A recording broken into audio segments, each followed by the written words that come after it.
active listening. So our learning objective for today, sige, next slide. Next siya. Our learning objective for today is to have a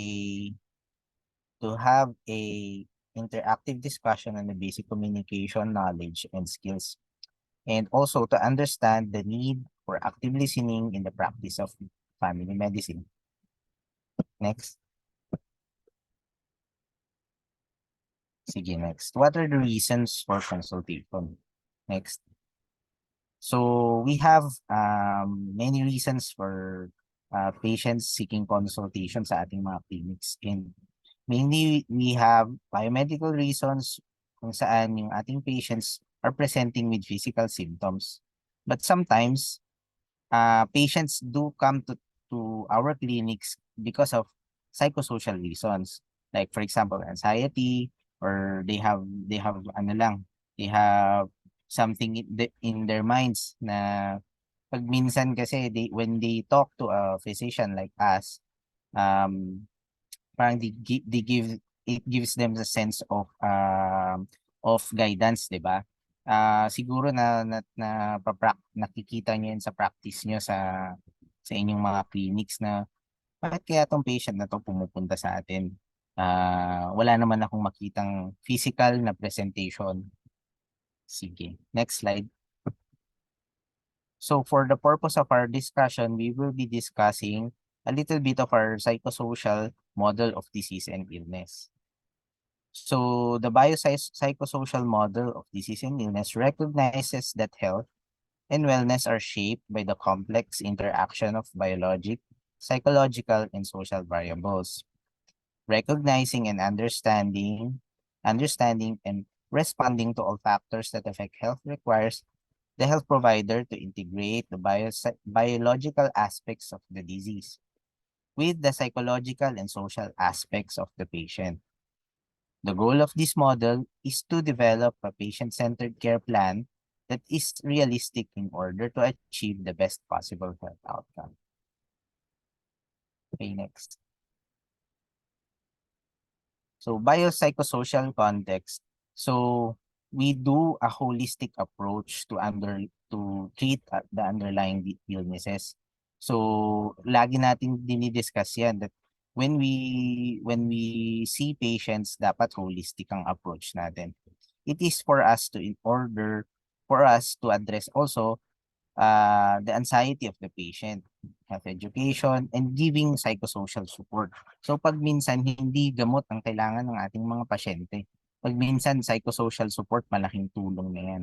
And pag na-touch natin tong part na to, usually patients would come babalik at babalik sa atin kasi they feel the compassion that we give them pagka ganito ang ating approach sa pamamasyente natin. Okay, next. Okay. Next. Sige. Sige, next. So the Rogerian model on client-centered or patient-centered puts emphasis on empathy. It is not a replacement for good history taking but an adjunct. So empathy. So palagi siguro nating naririnig itong empathy na to. Ano ba tong empathy na to? At saka ano yung difference niya sa PT. So empathy is putting ourselves in the shoes of the patient without feeling naman na parang we're having ano to, na naaawa tayo sa mga pasyente natin. Okay, next. So what are the key attitudes in active listening? So kailangan we have genuineness. Ito naririnig natin to palagi, or our conditional positive regard, and of course empathy. When you say unconditional positive regard, it's always seeing the best out of the best light sa ating patients. Kasi sometimes, 'di ba, we have this attitude lalo na pag natotoxic tayo. Parang nako, ito na naman tong maating pasyente na to. Pero yun nga, kagaya nung sabi ko kanina, baka mamaya the patient just needs the psychosocial support na hindi nabibigay siguro ng kanilang ano. Probably walang support group yung ating mga pasyente. So it is our task as family physicians to stand to stand to be there for their support. Sige, next. So genuineness. So demands transparency. So dapat ano ba to? Sa Tagalog ano bang tawag dito? Dapat di tayo plastic. Pwede bang ganun pag minsan? Plastic natin yung pasyente. So transparency. What are the key ingredients of transparency? Of course, we should be self-aware. Dapat aware din tayo sa ating how do we talk to our patients. Kung paano tayo, sometimes yung kung paano tayo manamit. Is it too daring? Is it too ano ba, revealing? O parang tayong ano lang, nakapajama lang na parang kagigising lang. Sometimes it's also key na dapat we present ourselves in a manner na the patients would respect us, but at the same time they would feel comfort na hindi sila na-feel alienated sila na sobrang ano naman ng aking doktor, masyadong bongga, yung ganun. Self-acceptance. So we should accept our limitations also as family physicians and know when to refer our patients. And self-expression. Paano paano tayo ngumiti, paano tayo makipag-usap sa kanila, how do we express ourselves? Pag minsan yung nadadaan sa biro, may mga pasyenteng hindi nadadaan sa biro. Next. Unconditional positive regard. Kagaya ng sabi ko sa inyo kanina, setting aside the conditions such as biases, prejudices inherited from upbringing. So may kanya-kanya naman tayong biases. Hindi natin maaalis yan. Depende yan kung paano tayo napalaki, what environment we grew up in. So sometimes it affects also how we look at patients. And kagaya nga niyan, we should set aside those preconceptions that we have. So kagaya ng mga sinasabi ko sa mga kasama niyong trad residents, ibabagay nyo kung paano nyo kakausapin yung pasyente, kung anong socio-economic class sila, kung ganito yung level of their understanding. Medyo we try to explain it to them, giving them positive regard. This positive regard gives us a healing environment. So, di ba, pag light yung pamamasyente natin, pagka light yung atmosphere, natatanggal natin yung barrier between being a physician and natatanggal natin na kumataas ako, ikaw na ano lang, ganun. Sometimes, it promotes yung inclusion sa pamamasyente. Okay, next. Empathy. Putting ourselves in the shoes of the other person. So ano ba to? Titignan natin, siguro pag minsan medyo mabigat yung ganitong but sometimes it really helps yung para maintindihan natin kung saan sila nanggagaling. Bakit kaya hindi nabibili ng pasyente yung gamot niya? May pera naman siya. Yun pala, wala nga siyang support, hindi niya kayang bumili on his own, on her own.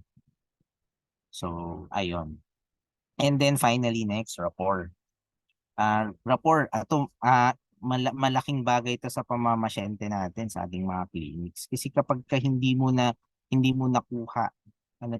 nakuha yung loob yung pasyente, pag minsan combative yan. At kung sa mga private clinics nyo ito, malamang hindi na babalik yung pasyente. At may masasabi pa sila dun sa mga ibang pasyente na makakasalumuhan nila sa waiting area. Itong doktor na to, medyo swangit, medyo ano. So, it is important for us to build the rapport, tinatawag nila. Okay, next.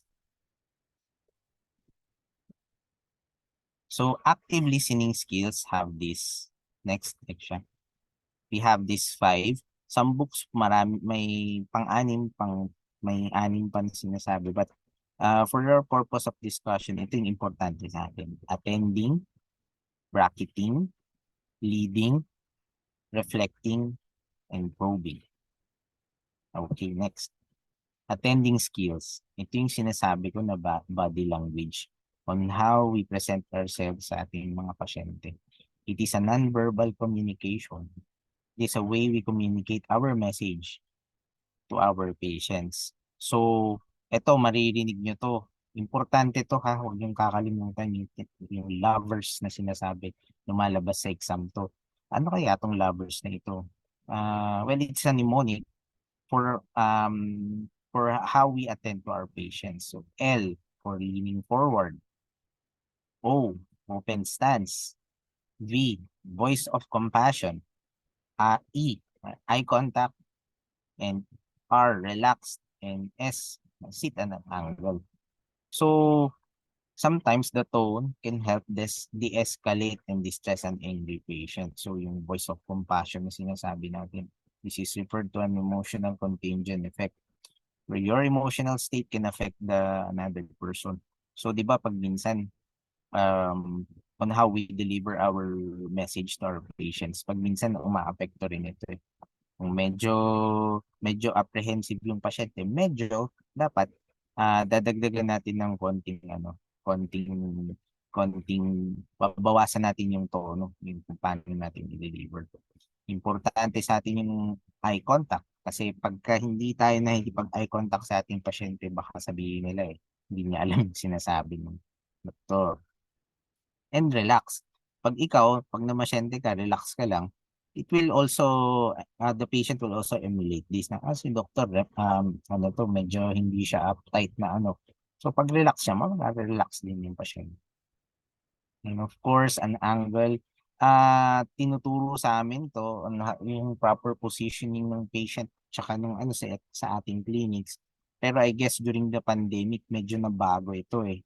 Kasi we have to put out the physical barriers for health purposes. So ito titignan natin sa ating clinics on how we can do about on how we visit sa ating mga pasyente.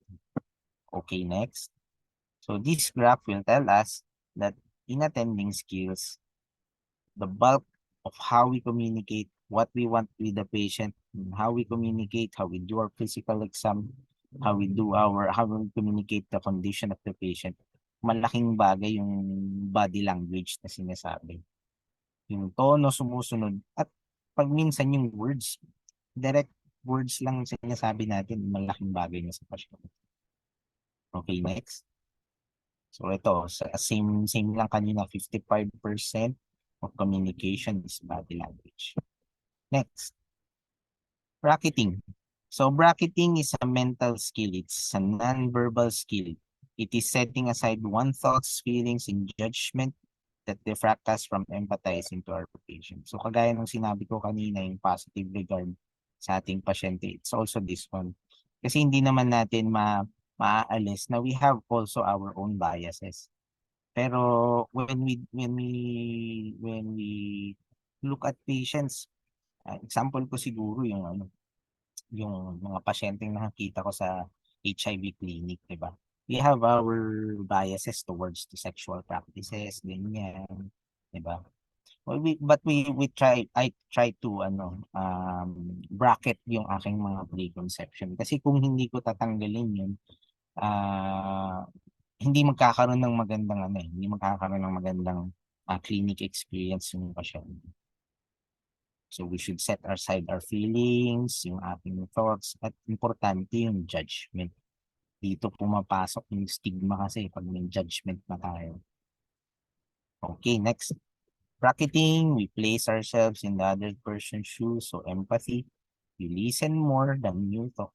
And do the eye contact and syempre wag tayong mag-judge immediately. Okay, next. Leading. We have what we call indirect lead and direct lead. Sige, next.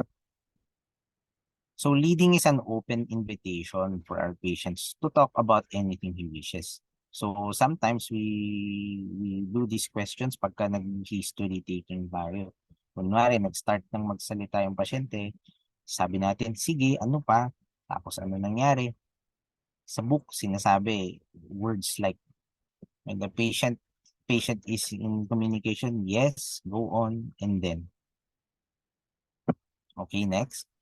So a direct lead is when we tell ano to, we give guidelines to make judgment. So ano to, directly, like for example, dito sa statement, sabi ng patient, when my chest hurts, I begin to think that I am having an heart attack. Tapos yung patient nagpo-pause siya and teary-eyed and become afraid of what might happen to my children if I die.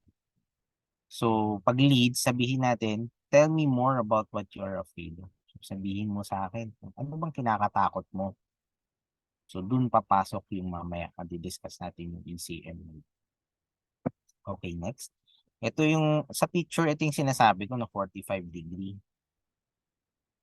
Okay. So, pag minsan yung placement ng ng upuan.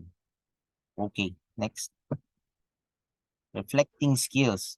It is different from meditating and contemplating, yung reflecting. Ibig sabihin, sa reflect, pag sinabi natin reflecting, we act as a mirror sa pasyente. Ibinabalik natin sa kanila.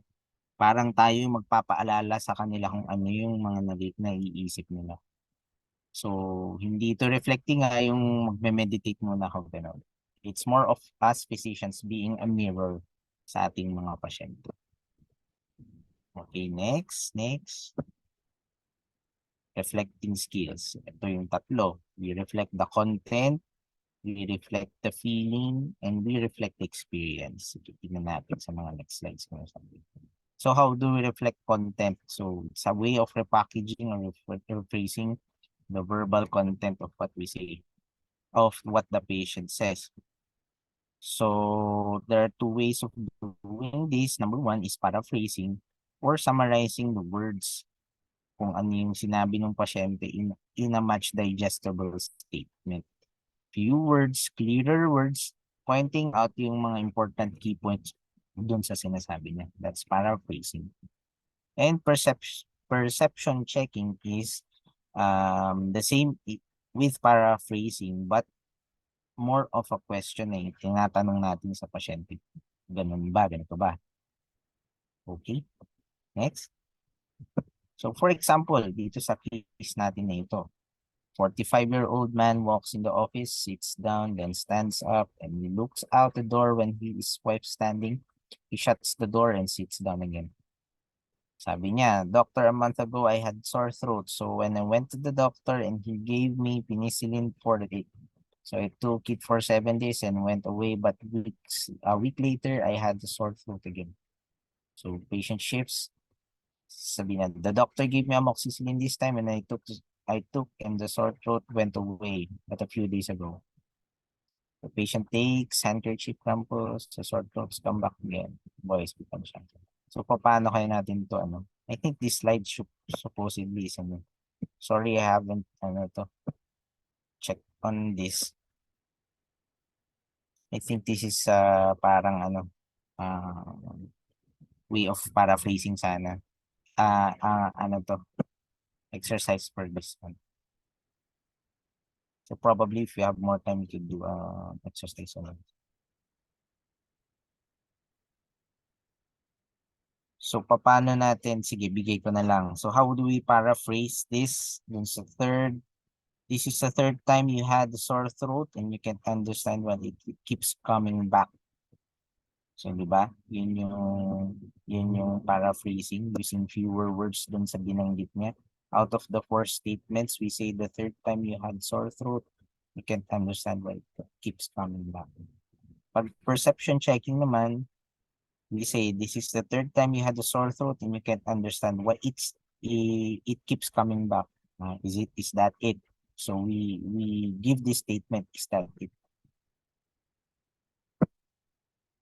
Okay, next. Reflecting feeling. So it is as physicians helping articulate yung feeling ng ating pasyente. So reflecting feelings have therapeutic purposes. Number one is to articulate the feeling makes a patient aware of the emotion. Kung galit ba siya dahil din sa mga nararamdaman niya? Desperado ba siya because sa nararamdaman niya? These unarticulated feeling have somehow way of controlling our behavior. So dahil nga sa kanyang nararamdaman, palagi siyang galit. Palagi siyang may kaaway. sa mga ano niya, support groups niya. And this one, patient feels understood, the feelings are accurately reflected. So, kung mapaparating natin sa kanila, na-reflect natin na bakit ganito yung kanilang nararamdaman, they tend to be more aware. And syempre, kakaroon na sila ng ano, and how do they act out what they feel. Okay, next. Reflecting experience, awareness of one's behavior. So sabi ko nga kanina, kung nare-reflect natin yung ano, nababanggit natin sa pasyente, masasabi natin sa kanila yung kanilang nararamdaman, nagiging aware sila. Next. So dito sa slide na to, ito makikita lang natin on how we do about sa ating active listening skills. We paraphrase, then we summarize, clarify, and reflect on those things. Okay, next. Probing. So probing, ito ba yung pagiging ano, pagiging marites natin sa ano, sometimes it helps, no? Pagka more inquisitive tayo dun sa ano, experience ng ating mga pasyente. So, we ask more questions in order to elicit more information. These questions must be open-ended. So, example, can you tell me more about your feeling? Kung may pasyente ka, ganito yung nararamdaman, sabihin mo sa kanila. Pwede mo bang masabi kung anong, bakit ganito yung nararamdaman mo? Anong nararamdaman mo? Kaya, how does it make you feel? What is it that make you feel that way the most? So, that's it. So, probing is more of an invitation for us to talk more about the emotions. So, pag minsan hindi tayo sumisentro dun sa nararamdaman ng pasyente. Dun sa ano, dun sa presentation nila, more on dun sa nararamdaman nila. And but while probing, we can provide catharsis, which is more of our next topic saglit.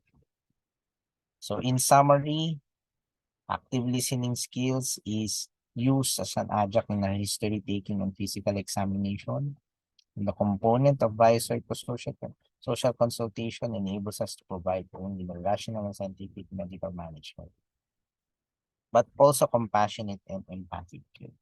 So, yun yung forte natin ng mga family physicians. Hindi lang tayo basta-basta namigay ng gamot, nabibigay rin natin yung gamot ng may malasakit sa ating mga pasyente. Which brings us to the other topic. Pinagsasama nila ang active listening skills at saka yung CEA. Yung next slides na siya.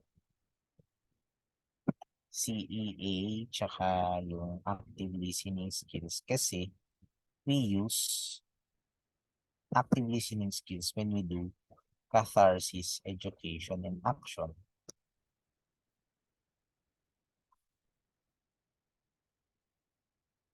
Okay, next slide. So the objectives for this one is to describe the use of CEA method in an individual patient and demonstrate CEA. Role playing siguro magagawa natin to next time pagka nagkaroon tayo ng face-to-face. Next, what is CEA? It is a systematic way of dealing with medical issues and how they are perceived by the patients. So we discussed, kagaya na sabi kanina sa probing, we invite the patient to discuss yung kanilang nararamdaman sa kanilang mga sakit. CEA encourages our patients to discuss openly about their illness at saka kung ano yung mga reaction nila, emotional reactions to this one. So why deal with the emotional impact of the illness? Because one, patient is dissatisfied with consultation and will come away in consultation feeling that has not really treated. Ito yung sinasabi ko. Pagka medyo parang robotic yung ating pagpapasyente sa ating mga clinics, pag minsan feeling ng pasyente, hindi naman tayo magaling ng doktor. Hindi natin na-address yung kanilang mga sakit. Yun pala, dahil nga, ang dapat ma-address lang natin sa kanila is yung anxiety na nararamdaman nila. And anxious patients maybe have difficulty absorbing attempts for education. So dito papasok yung ating pagka-counseling, di ba? We more often than not encounter patients na hindi receptive sa ating counseling kahit anong paulit-ulit nating sabihin sa kanila na o dapat tigil mo na yung paninigarilyo o dapat compliant ka sa pag-inom mo ng gamot, dapat adherent ka sa pag-inom ng iyong mga gamot. So, pagka ang pasyente is anxious, they have difficulty absorbing this. At yun nga, babalik tayo doon sa first statement, no? Dahil nga hindi nila naiinom yung gamot nila, hindi talaga sila gagaling. At hindi natin na-address yung kanilang anxiety. Patient's perception may be incongruent with reality. Madidiscuss natin to later. Next, emotions and perception could cloud rational judgment. Di ba? May kasabihan tayo, do not decide when you are angry. Tama ba? Tapos, do not promise something when we are happy. Kasi nga yung emotions natin, yung mga play ng mga endorphins ba yun sa ating mga katawan. Di cloud rational judgment. Minsan, pagka masaya tayo, di ba, madali tayong kantsawan. Ganyan. Si Egg siya ata, ganun eh. Papa Pizza, may pa pizza, ganun. Tama ba, Egg siya? Hindi naman. Hindi po ako yun. Di ba? Di ba, pagka ganun, pag masaya tayo, ang daling kantsawan. Merong ganun eh. Kaya pag galit tayo, mag-decide, break na tayo. Sabi mo ganun. Tapos, pagka na-realize niya na Valentine's Day kinabukasan, ba't ko ba brinig itong ano ko? Anyways, sige. Ito, next, second slide. Yan. Feelings that cloud the mind may be due to mere misperception. So, next slide. Ito yung sinasabi natin, emotionally critical misperception. ECM, importante sa atin to. Hindi ko pa narinig yung ibang specialties na binanggit ng ECM. Ibig sabihin, emotionally critical misperception. Sige, digest natin to. Next. So, bakit ba tayo nagkakaroon ng ECMs? Pag minsan, paano in-explain sa atin, explanatory model. Dahil nagmamadali yung doktor, hindi maganda yung pagka-explain, hindi tayo nag-take time na mag-explain, medyo namamali yung ating pag-intindi ng ating pasyente sa ating discussions. Fake news, media, di ba? Maraming naglipa na to. Pwedeng nakakadagdag sa mga ECMs ng ating mga pasyente. And of course, yung illness prototypes. Depende kung paano nila na-experience yung mga sakit nila. Next. So what is a CA method? It integrates yung nabanggit natin kanina, discussion natin na active listening skills sa ating pamamasyente sa ating pasyente at kung paano tayo magkakaroon ng health education. It is a 10 to 15 minute counseling technique. So actually, kaya nilagyan ng oras ito kasi nga we give emphasis na at least if we give this ample amount of time to our patients, we could correct the ECMs that they have. Diba? Importante kasi sa atin na ma-discuss yung understanding ng pasyente kung paano natin i-deliver yung condition nila para mas maging effective yung ating treatment sa kanila. Okay? And paggamit ng active listening skills, physicians can actually identify the misperceptions by anxiety provoking or improving na sinasabi natin. Okay. Catharsis, education, action. CEA, catharsis, education, action. Next slide. What is catharsis? It is not about crying. Okay. Naririnig tayo. Nag-break kami, kailangan kong mag-catharsis. Ba yun? Hindi naman importante. When we say catharsis is becoming more of aware of our emotions. Binibigyan natin ng label kung ano yung nararamdaman natin. Na kunwari yung pasyente, galit, di ba? Bibigyan natin ng label kung ano yung nararamdaman nila. Para talagang ma-experience nila na galit talaga sila. Hindi natin nasusuppress. Kasi sometimes suppressed emotions would tend to cloud our judgments. Diba? At kapag ka nabigyan natin ng label, marirealize ng pasyente kung ano yung experience, emotional experience na nararamdaman nila. Catharsis is clarifying or defining the problem. Okay, what are the 4 basic steps in catharsis? So first is what came to your mind when you started feeling your symptoms. Next is what feelings came out when these thoughts came to your mind. Next, what consequence of your illness make you feel this way the most? And fourth is we summarize the ECM and the emotions associated with it. Next slide, please. So number 1, first step in catharsis. What came to mind when you started feeling your symptoms? Para mas madali sa pamamasyente natin, Tagalogin. Ano ang naisip mo nung nakaramdam ka ng sakit? Next, ano ang naging damdamin mo nung naisip mo ang mga ito? What are your feelings when these thoughts came to your mind? So first, diba sabi, ano ang naisip mo nung naramdaman mo yung sakit? Pangalawa, ano ang naging damdamin mo nung naisip mo ang mga ito? Isip niya. Next slide. Next slide. Yan. Yan. What are the consequences of your illness that make you feel the most? Ano ang pinaka nakakatakot mo? Pinaka nakakatakot na maaaring mangyari sa sakit mo? You ask the patient's fear with regards to the emotion, with regards to the illness na nararamdaman mo. And then, pagka napalabas natin yung ECM, isa-summarize natin to. Naisip mo na baka mayroong sakit sa puso. For example lang to, takot ka dahil mamatay ka. So sometimes, we can be very blunt about this. Pag minsan kasi nisip natin, ako baka mag-ano to. I-verbalize natin yung ECM ng pasyente. Or, better yet, let the patient verbalize kung anong nararamdaman nila. Para pag nabigyan nila ng label yun, mas maiintindihan nila kung ano nararamdaman nila. Okay, next slide. So kagaya nung kanina, inang na-discuss, we use active listening skills for catharsis, reflecting skills, and the probing.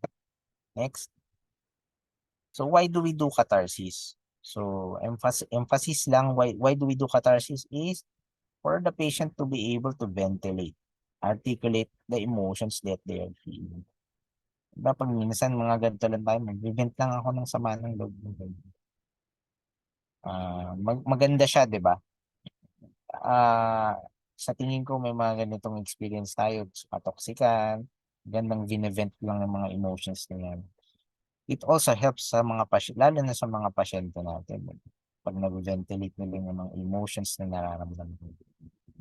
So pag na-ventilate na nila to, they will be able to have a more accepting mind pagka binanggit natin kung ano yung mga nararamdaman nila tungkol sa kanilang mga sakit. Okay, next slide. Next slide. And of course, pagka nagawa natin ng catharsis, that's the time that we could do proper education sa ating mga pasyente. ECM, mako-correct natin yung mga ECM nila. Kunwari, may ECM sila sa tamang pag-inom ng gamot. Pagka nagawa natin yung catharsis nila, we can do properly our education. Okay? Dahil nga meron tayong emotional connection with them, we will be able to address yung mga ECMs nila. Okay. Pointers, for education pointers sa patient education. Ito, mga importante sa atin na we speak the language of the patient. So, as much as possible, kausapin natin sila sa nila, sa vernacular nila. Kung ano yung mother tongue nila na kung tawagin. Pag minsan, mas naiintindihan nila. Tapos gamitan natin ng analogy to explain mga komplikadong konsepto.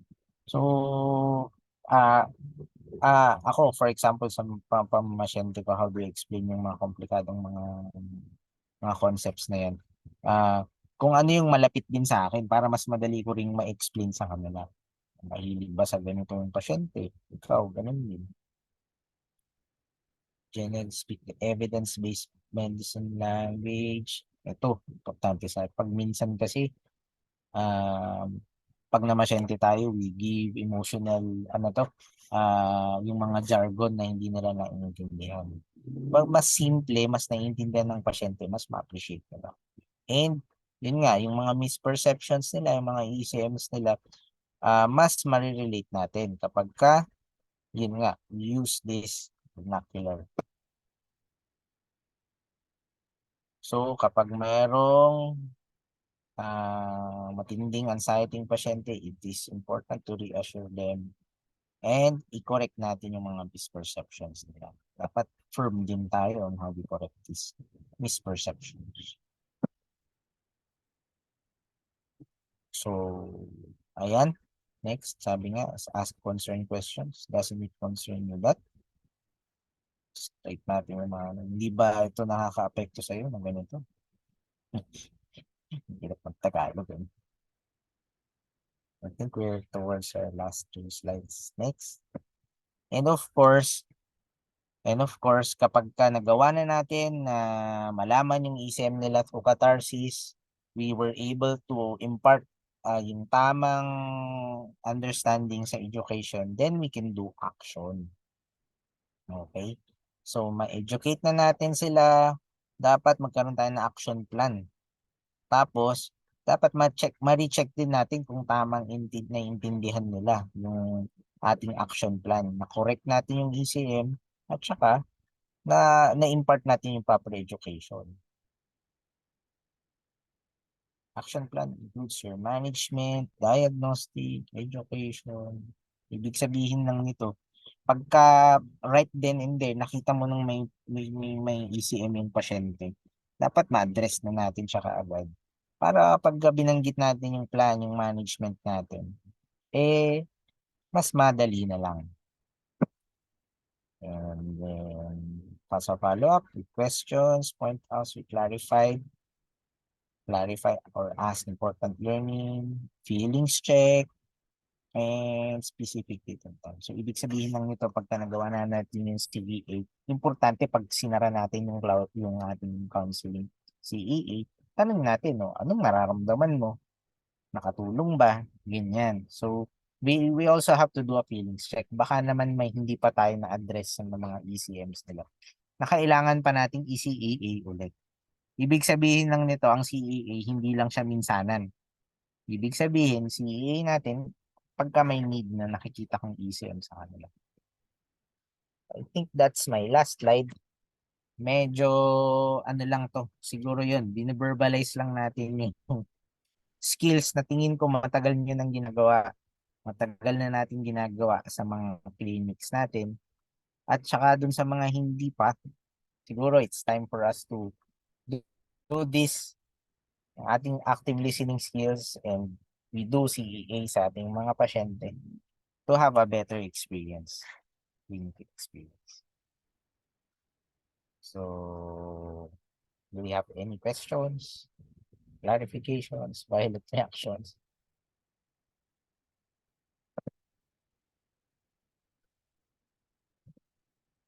I think none. Ano, Eksha? Do they have another activity after this one? Dok, parang wala na po. This one lang. Yes po, this one lang po this morning.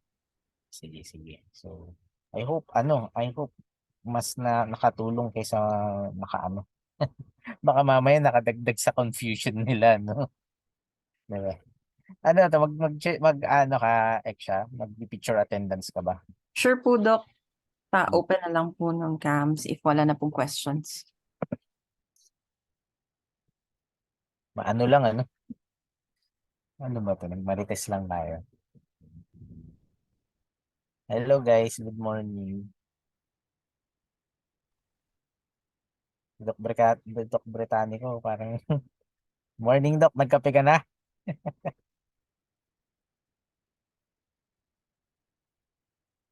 Sige po, doctors. Pa-open na lang po ng mga camera po.